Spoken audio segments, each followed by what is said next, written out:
मेरी उम्र 16 साल थी। मेरे माँ बाप रोज़ रात को मेरा सर और पैर दबाते तो मैं गहरी नींद में सो जाती। फिर अगले दिन माँ मुझे एक गोली खिला देती। अब मैं सारा सारा दिन अपने कमरे में पड़ी रहती और सोती रहती। मुझे दाल में कुछ काला लग रहा था। रात जानने के लिए मैंने अपने कमरे में कैमरा लगा दिया और जब मैंने रिकॉर्डिंग देखी तो मेरे पैरों तले जमीन निकल गई। मेरे सगे माँ बाप ही मेरे साथ। मेरा नाम नव्या है। मैं एक गरीब परिवार से ताल्लुक़ रखती हूँ। मेरे घर में मेरे अलावा मेरे मम्मी पापा और मेरे 3 भाई बहन थे। मैं घर की सबसे छोटी बेटी हूँ। मेरे तीनों भाई बहन मुझसे बड़े हैं।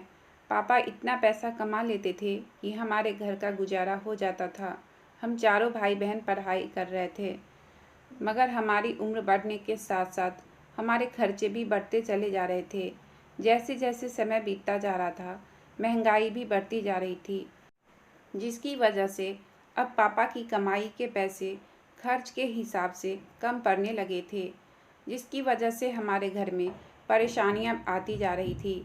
मुझे पढ़ने का बहुत शौक़ था, लेकिन घर में जब से पैसों की तंगी होने लगी थी, मेरे पापा का कहना था कि हम पढ़ाई छोड़ दें और घर बैठे, लेकिन मैं उनकी बात मानने को कभी तैयार ही नहीं होती थी।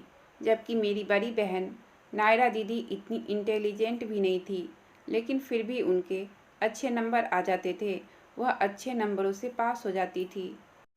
वह तो बस अपनी पढ़ाई इसलिए कर रही थी क्योंकि उनको लगता था कि उनकी अभी पढ़ाई की उम्र है और उन्हें अभी कोई काम नहीं है, तो इससे अच्छा है कि वह पढ़ाई ही कर ले। लेकिन घर में परेशानी देखते हुए उन्होंने सबसे पहले अपना कॉलेज जाना बंद कर दिया था, जिसकी वजह से मेरे माँ बाप ने उन्हें बहुत सराहा था कि उनकी बेटी को उनके हालात का अच्छे से पता है, जिसकी वजह से वह बिना जिद किए अपनी पढ़ाई को आसानी से छोड़ बैठी है। मुझे पता था मेरे माँ बाप यह बातें सिर्फ मुझे सुनाने के लिए कर रहे थे, लेकिन मैं ऐसी बातें एक कान से सुनकर दूसरे कान से निकाल दिया करती थी। मेरी दीदी अपनी तारीफ पर बहुत खुश हुआ करती थी। वह अपनी पढ़ाई छोड़ने के कुछ ही दिन घर में रही और जल्दी घर में रहते रहते बोर हो गई थी।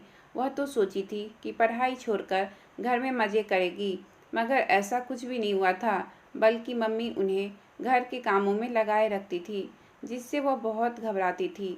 अब अक्सर वह मेरे सामने शिकवा करती थी कि अब वह घर में एक काम वाली नौकरानी बनकर रह गई है, जिस पर मैं उनसे इतराकर कहती थी कि आपको तो पढ़ाई छोड़ने की पड़ी थी। हम दोनों बहनें एक दूसरे को बहुत चिढ़ाते थे, लेकिन इसके बाद भी हम दोनों बहनों में बहुत प्यार था और हमारा दोनों भाई मम्मी पापा के साथ साथ हमारे लिए भी बहुत लाडला था। मेरी दीदी दिल की बहुत अच्छी थी। उन्होंने पापा को परेशानी में देखते हुए जल्दी से अपनी पढ़ाई छोड़ दी, लेकिन जब उन्होंने देखा कि पापा की परेशानी इसी तरह बरकरार है, तो उसका हल ढूंढने लगी। उन्हें कोई और काम तो नहीं आता था, इसलिए उन्होंने किसी स्कूल में टीचर की नौकरी तलाश करना शुरू कर दी, जिस पर मैंने उनसे कहा कि आपके पढ़ाई छोड़ने का क्या फ़ायदा हुआ। दोबारा से तो आप उसी रूटीन पर आ जाओगी। सुबह को जल्दी उठना है, स्कूल जाना, दोपहर को थके हारे वापस आना। मेरी बात पर उन्होंने गहरी सांस भरते हुए कहा कि नव्या, तुम तो ठीक कह रही हो। मुझे पढ़ने के लिए जाना भी इन्हीं कामों की वजह से मुश्किल लगता था, लेकिन अब एक तो मैं घर में खाली रह रहकर बोर हो गई हूँ, ऊपर से घर के काम मेरा पीछा नहीं छोड़ते। मुझे सारे काम करना बिल्कुल भी पसंद नहीं है, लेकिन मैं पापा के लिए उनके घर की कमाई में हाथ बटाना चाहती हूँ, ताकि मेरे कुछ कमाने से उनका फ़ायदा हो। मेरी दीदी अपने माँ बाप को मुश्किल में नहीं देख सकती थी। अपनी दीदी की इतनी प्यारी बातें सुनकर मैंने उन्हें सराहा था कि वह कितना अच्छा सोचती हैं, लेकिन यह सब तो सिर्फ कुछ ही पलों के लिए था। उसके बाद फिर से हम एक दूसरे के ऊपर कमेंट पास करने और एक दूसरे को चिढ़ाने में मगन हो गए थे। जिस जगह मेरा घर था, उस जगह मोहल्ले के साथ साथ एक नई कॉलोनी बन रही थी और जो नए नए घर बन रहे थे वह बहुत बड़े बड़े और खूबसूरत हैं, जिनको देखते ही आंखों में खुद ब खुद उनको पाने की हसरत आ जाती थी। देखते ही देखते वहाँ कुछ दिनों में ही नए घरों की तादाद बढ़ने लगी। हम सभी की नज़रें उन घरों और उन घर में रहने वाले लोगों पर रहती थी। वहाँ एक प्राइवेट स्कूल भी बन रहा था। मेरी दीदी उसी स्कूल में बच्चों को पढ़ाने का काम करने का सोच रही थी। वह इंटरव्यू देकर आ गई थी। अब बस उन्हें अपने बुलावे का इंतज़ार था। उनकी पढ़ाई देखने के बावजूद स्कूल वालों ने उन्हें काफ़ी अच्छी सैलरी देने की ऑफ़र की थी, जिस पर मेरी दीदी बहुत खुश हुई थी। उन्हें खुश होने पर पहले तो मैं उनको चिढ़ाने लगी, स्कूल वाले पागल हो गए हैं क्या, जो काबिलियत देखे बगैर ही इतनी अच्छी सैलरी ऑफ़र कर रहे हैं। मगर फिर मैं उनके चमकते चेहरे को देखकर चुप कर गई और उन्हें मुबारकबाद देने लगी। मम्मी पापा एक बार फिर मेरी दीदी से ज़्यादा खुश हो गए थे। उनकी बहुत ज़्यादा तारीफ़ भी करने लगे, जिस पर वह चिढ़ाते हुए मुझे कहती थी, देखो नव्या, घर में मेरी कितनी वैल्यू है, सब लोग मेरी कितनी तारीफ़ करते हैं और मैं बस उनको आंखें दिखाते रह जाती। इसी तरह लड़ते झगड़ते मेरी दीदी, जो मुझे कुछ गैर जिम्मेदार सी लगती थी, आज वह अपनी टीचर की सीट को बहुत अच्छे तरीके से संभाल रही थी। हर कोई उनकी तारीफ़ करता था। उससे मिलने वाली हर महीने की सैलरी से घर के हालात पर काफ़ी अच्छा असर पड़ा था, क्योंकि उनकी सैलरी अच्छी खासी थी। जिस स्कूल में वह नौकरी कर रही थी, वहाँ मर्द और औरत दोनों ही जॉब करते थे, जिस वजह से उनकी सबसे काफ़ी अच्छी बोलचाल थी। शुरू शुरू में तो सब कुछ ठीक रहा।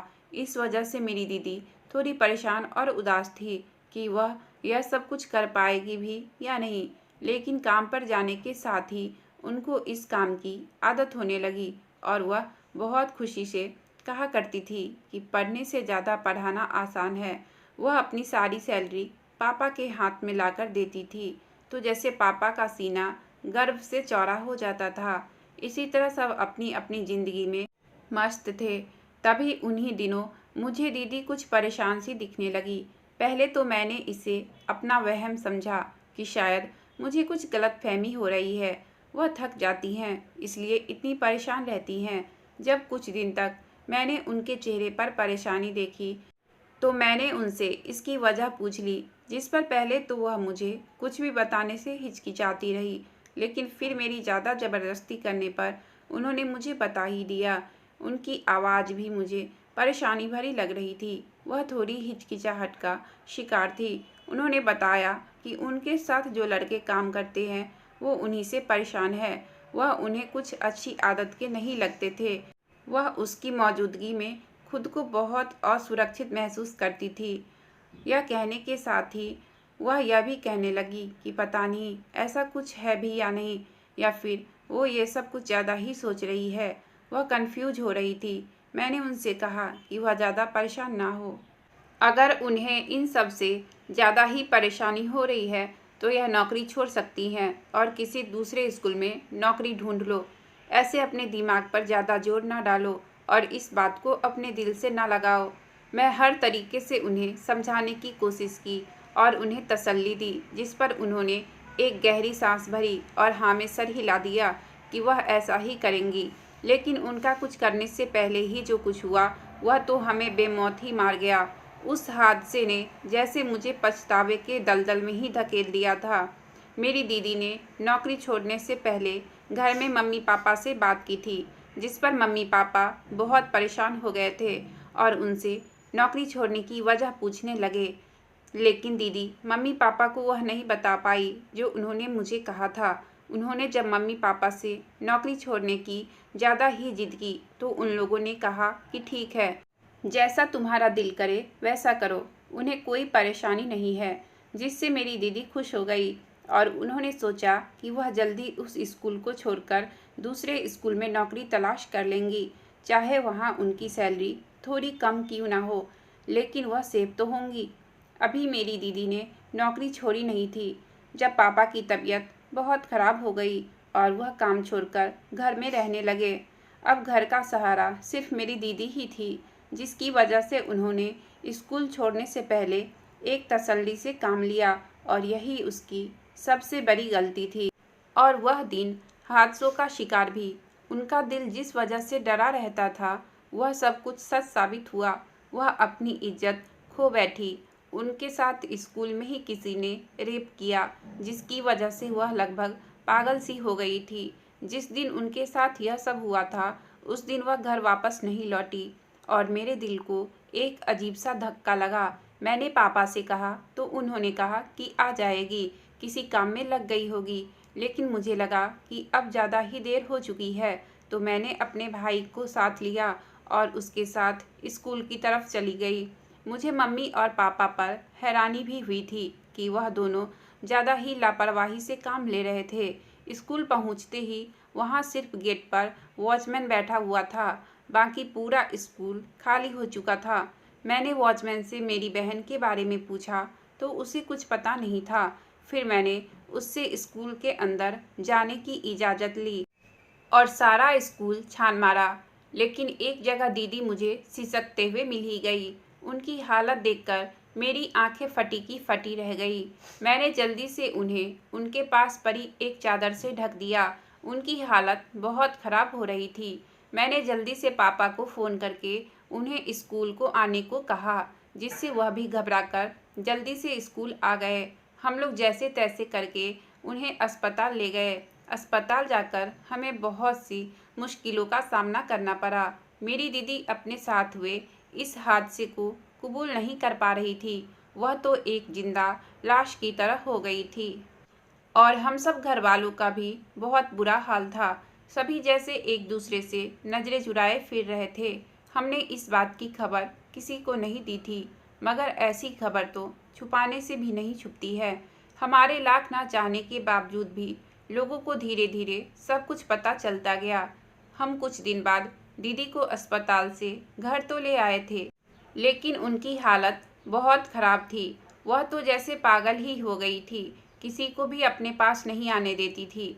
कोई उनके कमरे में भी जाता था तो वह चीखने चिल्लाने लगती थी। मैं उनकी इस हालत का जिम्मेदार अपने माँ बाप को समझती थी। मुझे अपने माँ बाप बहुत मतलबी और लालची महसूस हो रहे थे, जो पैसों के लालच में अपनी बेटी की इज्जत का सौदा कर बैठे थे। वह अपनी बेटी की परेशानी को महसूस ही नहीं कर सके थे और उन्हें जानबूझकर ऐसे दलदल में धकेल दिया था।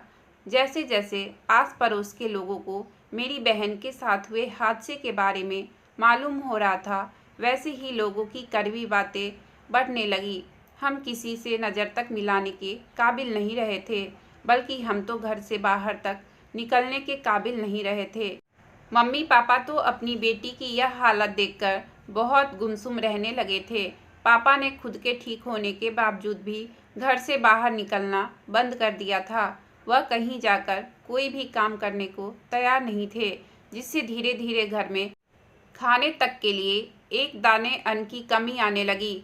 दूसरी तरफ मेरी बहन का इलाज भी चल रहा था, क्योंकि वह हर वक्त अपने आप को किसी न किसी बहाने से मारने को तैयार रहती थी। कोई उसके पास रुककर भी उसकी देखभाल नहीं कर सकता था, क्योंकि उसे किसी की मौजूदगी बर्दाश्त नहीं थी और सबको मारने को दौड़ती थी। इसलिए उसे हर वक्त नींद में ही रखने की कोशिश की जाती थी। अपनी दीदी की ऐसी हालत देखकर मैं खून के आंसू रोती थी। कुछ दिन बाद जब मेरी दीदी को डॉक्टर के पास लेकर जाना था, तो मैंने पापा को इस बारे में याद दिलाया कि दीदी को आज डॉक्टर के पास लेकर जाना है। तो पापा मुझसे नज़रें चुराते हुए बोले कि अब वह डॉक्टर के पास उसे नहीं लेकर जाएंगे। वक्त गुजरने के साथ साथ वह ठीक हो जाएगी। मैंने उनकी बात सुनकर सर हिला दिया और कहा कि ठीक है, मैं उसे खुद डॉक्टर के यहाँ ले जाऊंगी। पापा आगे से मुझ पर गुस्सा करने लगे, लेकिन मैं जिद करके अपनी बहन को अस्पताल लेकर जाने लगी, तो मम्मी भी मेरे साथ चलने लगी। मेरी बहन की हालत देखते ही उसे अस्पताल में एडमिट कर लिया गया। मेरी बहन किसी को अभी नहीं पहचानती थी। मुझे तो ऐसा लगता था जैसे वक्त गुजरने के साथ साथ उसकी तबीयत में सुधार होने के बजाय बल्कि और बिगड़ ही रही है। वह बहुत डरी सहमी रहने लगी थी, जिससे मेरी परेशानी बढ़ती जा रही थी। मैं उस वक्त खुद को बहुत अकेला महसूस कर रही थी। मम्मी मेरे साथ तो थी, लेकिन मुझे ऐसा महसूस होता था जैसे वह अपनी बेटी की तकलीफ को महसूस नहीं कर पा रही थी। जैसे मैं अपनी दीदी को दर्द में देख रही हूँ। उनके जज्बात मुझे अजीब से लगते थे, लेकिन मैं सोचती थी कि शायद सदमा इतना बड़ा है कि कहीं ये उसका असर होगा। मेरी दीदी घर के किसी भी मेंबर को देखती थी तो ज़ोर ज़ोर से चीखने लगती थी। उनको देखकर मेरी आंखों में आंसू आ जाते थे और मैं उन्हें अपने सीने से लगाकर तसल्ली भी नहीं दे पाती थी कि मैं उनके साथ हूँ और वह ठीक हो जाएगी तो हम दोनों मिलकर उनके मुजरिम को सजा देंगे। एक दिन अस्पताल के डॉक्टर ने मुझे अकेले में अपने केबिन में बुलाया और कहा कि तुम अगर अपनी बहन को बचाना चाहती हो तो इसे कहीं दूर ले जाओ या फिर कहीं छुपा दो ताकि किसी की भी नज़र ना पड़े। इसे अपने घर वालों से दूर रखो वरना एक दिन यह मर जाएगी। मैं डॉक्टर की बातें सुनकर हैरान और परेशान सी हो गई थी कि वह यह सब क्या कह रहे हैं। फिर मैंने यह सोचकर अपने दिल को तसल्ली दी कि शायद डॉक्टर मेरे माँ बाप के व्यवहार को देखकर यह सब कह रहे होंगे। हम ज़्यादा दिन हॉस्पिटल में भी नहीं रुक सकते थे, लेकिन हॉस्पिटल की छुट्टी होने से पहले मम्मी ने मुझसे कहा कि अब वह इस तरह से उसे घर ले जाने के लिए तैयार नहीं है। मम्मी ने मुझसे कहा कि अब वह थक चुकी हैं सबको यह बताते बताते कि उनकी बेटी मर गई है। अब वह और ज़्यादा लोगों की बातें बर्दाश्त नहीं कर सकती। मम्मी की इस बात से मेरा दिल तो बहुत तड़प उठा था, लेकिन मैं भी इस मामले को दबा देना चाहती थी। इसलिए दिल पर पत्थर रखकर मैंने मम्मी की बात मान ली। उसके बाद हमने सोचा था कि रात को हम दीदी को घर ले जाएंगे और हमने वही किया। हमने अपने प्लान के मुताबिक हम रात के अंधेरे में दीदी को घर ले गए, जिससे किसी को कुछ नहीं पता चला था और घर में अब भूखे रहने की नौबत आ गई थी। लेकिन पापा इस तरफ बिल्कुल भी ध्यान नहीं दे रहे थे। तो मैंने कहा कि मैं कोई काम कर लेती हूँ, लेकिन पापा ने मुझे सख्ती से मना कर दिया और दूसरे ही दिन खुद काम पर जाने लगे। और दूसरी तरफ मेरी दीदी को कमरे में बंद कर दिया गया था और कोई भी उनके पास नहीं जाता था। मुझे लगता था कि हमने जो झूठी खबर लोगों को दी है, एक दिन वह सच साबित हो जाएगी, क्योंकि दीदी की हालत कुछ ऐसी ही हो गई थी। मुझे अपने घर के माहौल में बहुत डर लगने लगा था। सब कुछ बहुत अजीब सा लगता था। मेरे मम्मी पापा भी मुझे पराये से लगने लगे थे। मैं खुद को बहुत अकेला महसूस करने लगी थी और मुझे लगता था कि एक दिन मैं भी धीरे धीरे पागल हो जाऊंगी। घर वालों का व्यवहार मेरे साथ भी बहुत अजीब सा हो गया था। मैं अपनी परवरिश में एक बेचैनी सी महसूस करती थी। मुझे अपने माँ बाप से डर लगने लगा था। मुझे ऐसा लगने लगा था जैसे कि मैं किसी बड़ी बीमारी का शिकार हो गई हूँ। मम्मी पापा से तो कुछ कहने का दिल ही नहीं करता था, क्योंकि मैं उनसे कोई बात नहीं किया करती थी। सभी अपने अपने हिसाब से ज़िंदगी गुजार रहे थे। इसके बावजूद भी मम्मी मुझे दीदी के पास नहीं जाने देती थी। बस यही कहती थी कि वह तुम्हें कोई नुकसान ना पहुंचा दे। उन्हें खाना पीना भी मम्मी ही दिया करती थी। मुझे ऐसा लगता था कि जैसे मेरी दीदी का बाहरी दुनिया से ताल्लुक़ ख़त्म हो चुका था। इस बार मैंने किसी के कहे बगैर ही अपनी पढ़ाई छोड़ दी थी और अब मैं भी अपने इस फैसले से पछता रही थी, क्योंकि घर में मेरा वक्त नहीं गुजरता था। मुझे लगता था कि जैसे मैं डिप्रेशन का शिकार हो रही हूँ। अपनी हालत से घबराते हुए मैंने अपने मम्मी पापा से बात की कि अब मैं दोबारा अपनी पढ़ाई शुरू करना चाहती हूँ। मेरी यह बात सुनकर मेरे मम्मी पापा बहुत परेशान हो गए। मैंने उनसे कहा, आप लोग परेशान ना हो, मैं बच्चों को ट्यूशन पढ़ाकर अपना खर्च कर लूँगी। मगर वह मेरी बात मानने को तैयार नहीं थे। मैंने उनको राज़ी करने की हर मुमकिन कोशिश कर ली, लेकिन वह मुझे सख्ती से मना कर चुके थे कि मैं आगे पढ़ने का ख्याल अपने दिमाग से निकाल दूं। मुझे रह रहकर अपनी हालत पर दुख, गुस्सा और रोना आ रहा था। और हम कितने बेबस थे कि अपने साथ हुए इतने बड़े हादसे के बाद भी हम उस मुजरिम को जानते तक नहीं थे। उसे उसके गुनाह की सज़ा देना तो बहुत दूर की बात थी। मेरी दीदी जिस स्कूल में पढ़ाती थी, उस स्कूल के स्टाफ ने तो ऐसे खामोशी इख्तियार कर रखी थी जैसे उनको कुछ पता ही ना हो। उन्होंने तो यह भी नहीं सोचा कि आखिर मेरी दीदी स्कूल में पढ़ाने क्यों नहीं जा रही है। उन्होंने उनकी कोई भी खबर लेने की कोशिश तक नहीं की। मैंने पापा से कहा कि पापा, हमें उस स्कूल और स्कूल के टीचर्स पर केस करना चाहिए। पापा ने तो मुझे गुस्से से डांटते हुए कहा कि अपनी जुबान बंद रखो, और यह भी कहा कि मैं उनकी ज़िंदगी की मुश्किलों को और ज़्यादा ना बढ़ाऊं। मुझे ऐसा लगने लगा था जैसे वह मेरी दीदी से तो नफ़रत करने लगे थे, लेकिन साथ साथ मुझसे भी करने लगे थे।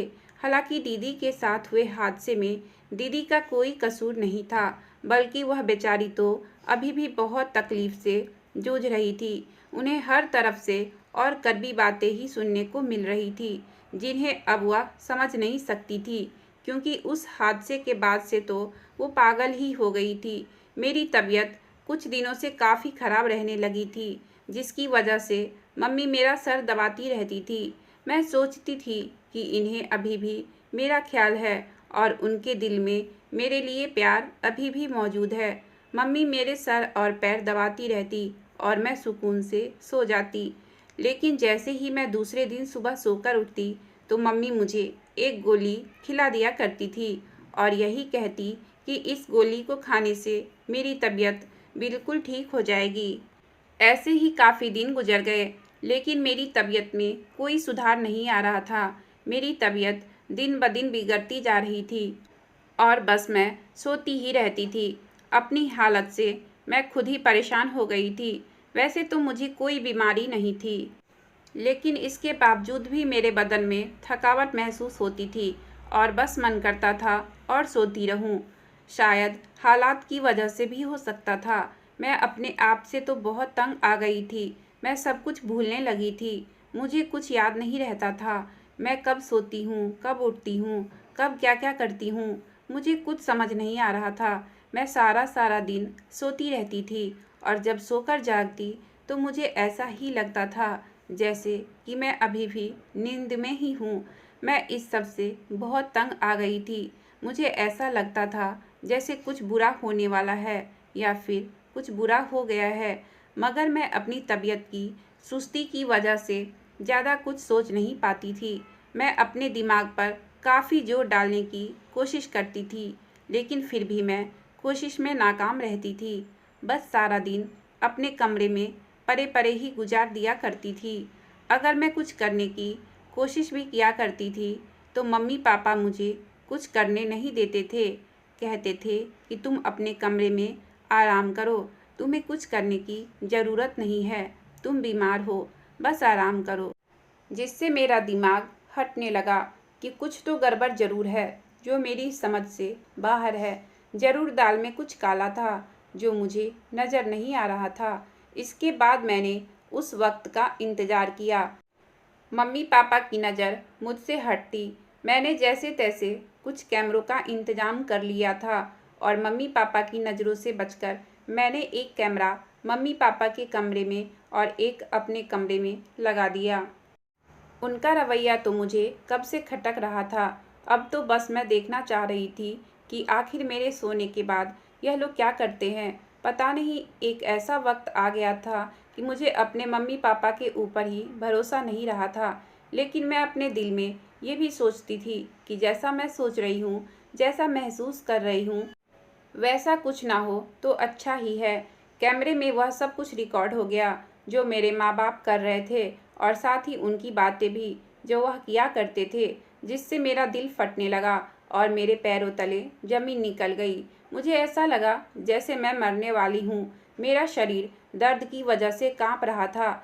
मेरे अपने माँ बाप ने मेरी दीदी को जहर देकर मार दिया था और मुझे एक ही घर में रहते हुए इस बारे में पता भी नहीं चला।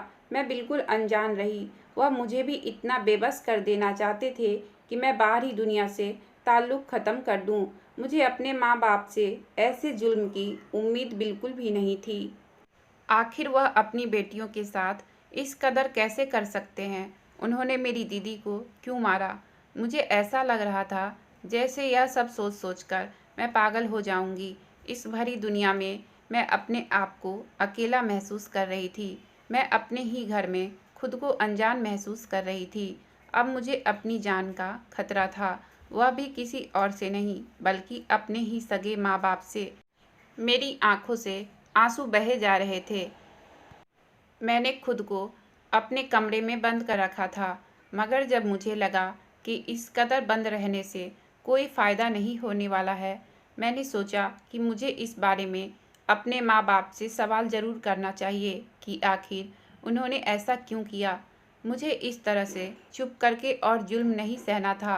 मैंने बहुत ही हिम्मत करके अपने माँ बाप का सामना किया और मैं उनके सामने खड़ी होकर उनसे सवाल पर सवाल करती चली गई।